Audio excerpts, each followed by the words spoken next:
sauya bar safi dau musulunci ya fi.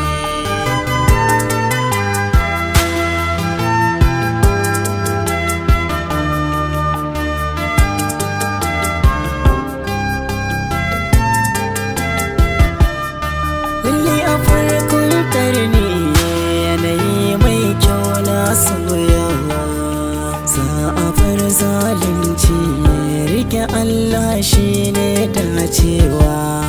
Yin kisa kuma aibi ne za ya sa mutum ya yi zaucewa, sai mu koma ga Allah za ya yaye duk wani kunci kaji.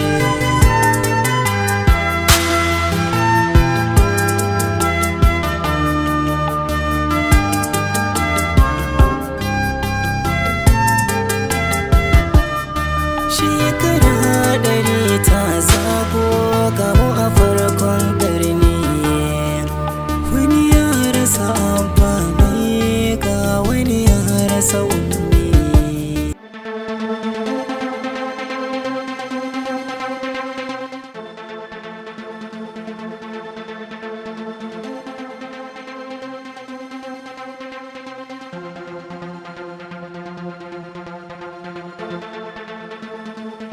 To, na ji da abin da ka faɗa. Ƙarya yake. Bari in gaya miki ƙarya yake yi. Ina gaya miki ƙarya yake yi. Da ka je ka ce mata ka san inda iyayenta suke, ai ina jin ku. Ina jin ku da abin da kuka yi. To ƙarya yake. In har so kike yi ki san asalin ki san ke wace ce. Na karanta miki wannan magana da manyan baki ki shiga duniya. A can ne duniya da ke makaranta ce za ta karanto miki wace ce ki. Amma ba nan ba. Kai kuma daga yanzu in ta sa kafa ta fito daga cikin nan ka ƙara taka kafa ka huta ka sani sai na tsine maka. Idan kuma tsinuwa bata hau kanka ba zan maka mummunan baki da za ka haɗu da mummunan ibtila'i a rayuwarka. Malama a yi wajen ba da tsohuwa ka haɗa kuɗi aka gina wannan gidan ba a zuwa wuce. Fita mana ko an haɗa kuɗi da tsohuwa ne an sai nan gidan. Dole malama fita. A jiya ne wato. Shige ciki. Amina kenan. Kullum kina gida sai ka ce takobi. Ai na ma ku takobi tsaro. Ni fa kawata ba na jin daɗin irin wannan rayuwar da kike yi. Ga dama a hannunki ki duba cikin daular nan da kike. Amma fitowa waje ya gagare ki, ya kamata ki dinga dan fita mana. Kin ga wannan rayuwar da nake ciki ba, da kike ganin ta aka ba alheri ne a ciki ba. Ni abin da nake so da ke. Idan Ubangiji ya maka baiwa baka gode masa ba, to ka jira sakamakon sa nan gaba. Ke ce kike ganin haka saboda mai ɗaki shi ya san inda yake masa yi. Kawata, da a ce za ki zama ni kuma in zama ki, wallahi da na fi kowa san haka. Ni ma da za ki zama ni na zama ke da na gode wa Allah. Ban gane abin da kike faɗa ba.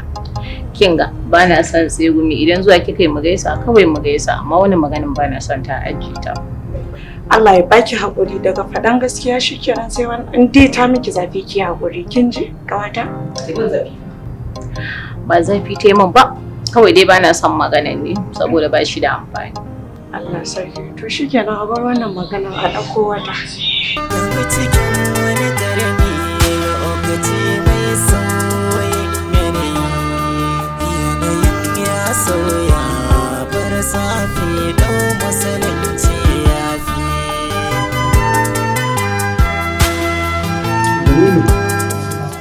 Wato abin da ya sa na kira ku na tara ku a nan, ina son sanar da ku wani bakon abu ne wanda yake yana neman ya zama babbar matsala tare da mu kuma ba laifin kowa ba ne, laifin Sadiya ne. Ni kuma baba. Mana laifin ki ne mana da baki sanar da ni ba. Har murja ta kai har kusan tsawon kwana 6 ba ta kwana a gidan nan har sai na tambaye ki. Baba kai hawo.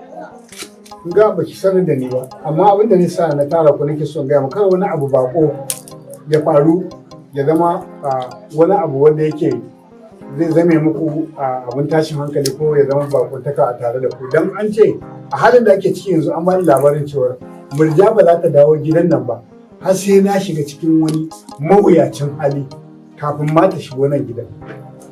Baba, a iya tarbiyyar da ka bamu duk wani abu da ya samu ɗan adam mun san wannan daga Allah ne. Amma wa ya gaya ma wannan abu da kake da tabbaci a kai? Wato bayan Allah da suke bani wannan labarin ta zo sau ɗaya, ta zo sau biyu har zuwa na uku. A zuwa na biyu ne na kira Sadiya na ce mata me ya Murja take ciki, wani hali Murja take ciki. Sai ta ce mun ai in ta tashi ta yi nafila ta cikin dare ba ta ganin ta. Bata sanar da ni ba ma wannan din har sai na tambaye ta. Baba, in Allah ya yarda haka ma ba za ta faru ba. Abin da sa ni kira ku kar ku ga wani abu ya faru da ni ya zama muku bako. Ku ne ‘ya'yana, ku ne sirrina, kuma ku ne waɗanda ba zan iya ɓoye komai ba. Wannan maganar na sanar da ku ne don saboda ku san halin da ake ciki a yanzu.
Idan kana kaunar Allah ka kashe ni.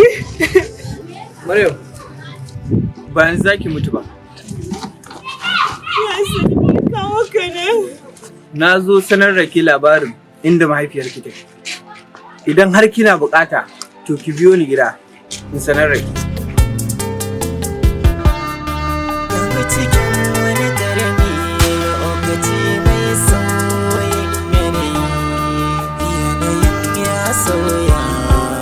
Safi dau musulunci ya fi.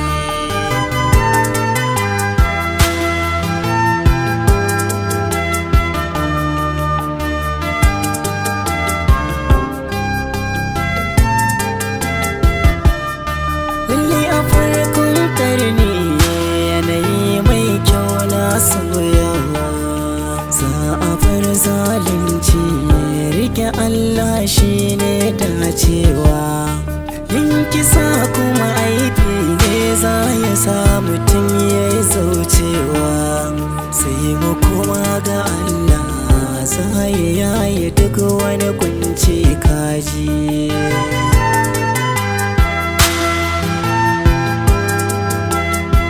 Gaskiya bai cancanci a gyara shi ba. Wallahi kawo idan ka ga mutuwar da baba ya yi, jini yana ta fita daga bakin shi. Abu sunan wanda yake kira sai Hashim. Ba damuwa, shi haka Allah ya tsara masa. Muna masa fatan Allah sa ya cika da rahama. Akwai abokina police wanda muke tare da shi a can. An masa transfer ya dawo nan. Zan neme shi. In ya zo sai ki mai bayani yadda kika min bayanin nan filla don ya fahimci yadda al'amarin yake. Shi ya fi mu sanin yadda za a ɗauki mataki akan wannan al'amari. Amma ba za mu kyale shi don Allah ya so ya yarda. Kenan kawai na gode. Yana kuma ya haƙuri. Idan da zuciya ke addu'a ya kamata a masa. Amma za mu ɗauki matakin da ya dace. Haka shi ne abin da ya fi min alkhairi. Maryam, abin da nake so da ke, ki yi haƙuri. Ba ke kaɗai ce kika tsinci kanki a cikin irin wannan halin ba. Ya Salim, na haƙura da yin rayuwa a gidanku. Na gwammace in shiga duniya. Ki shiga duniya? To menene riba ki idan kika shiga duniya? Ban san wace ce ni. Shiga duniya ba shine mafita ba. Abin da nake so da ke, ina ganin abin da zai fi mana dacewa mu je gidan Hashim. A nan ne nake tunanin za mu iya samun mafita. Ba zan je ba. Ba za ki je ba? Idan har kin ɗauke ni ɗan uwa na jini, ki biyo ni mu je. Idan kuma biki ɗauke ni ɗan uwa na jini ba, ki zauna.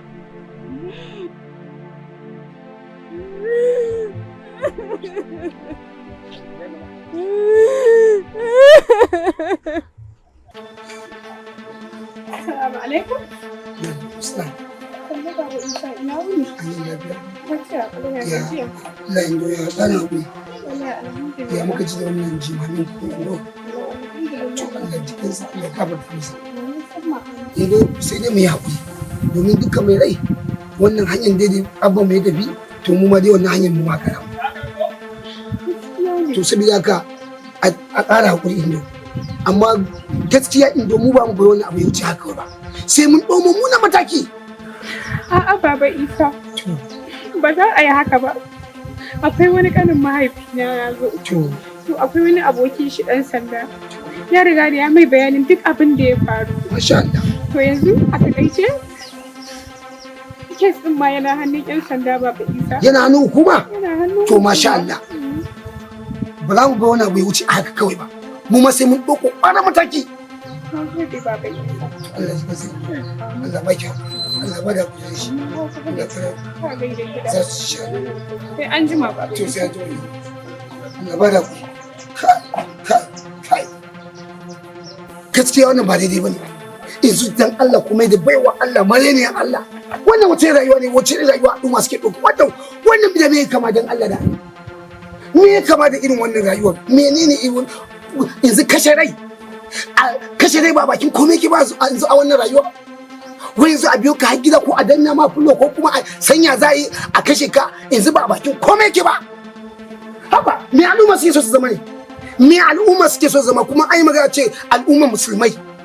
In ai magana ce musulmai ne mu. Amma musulmai muna yin abubuwa da Allah baya so. Bai dace ba wallahi. Bai dace ba. Haba dan Allah. Yau na kasance a cikin farin ciki kuma dama ina gaya ko da a dan ranar da nake tare da farin ciki ne fiye da kowa. Ni ma haka zai zama wani babban alƙashi. Gora na ji jama'a suna cewa ni ma dan haka na ce goro. Me yin haka yana taɓawa daga kallanta ɗan garuwa ya ce na rena ta haka ne riba bai san atina masa aibu amala goce na shigar. Tambayar ka nake waye shi? Ke Karni ne karni suna na karni. Kaga cin amana ba shi da kyau zaka tashi baka da laka. Wanda duka cuta to ka sani a hankali abin zai bi ka. Taimako kake sanyi ko ko ra'ayi kake dan kanka. Ka bar hannunka ka ɗauko yayi.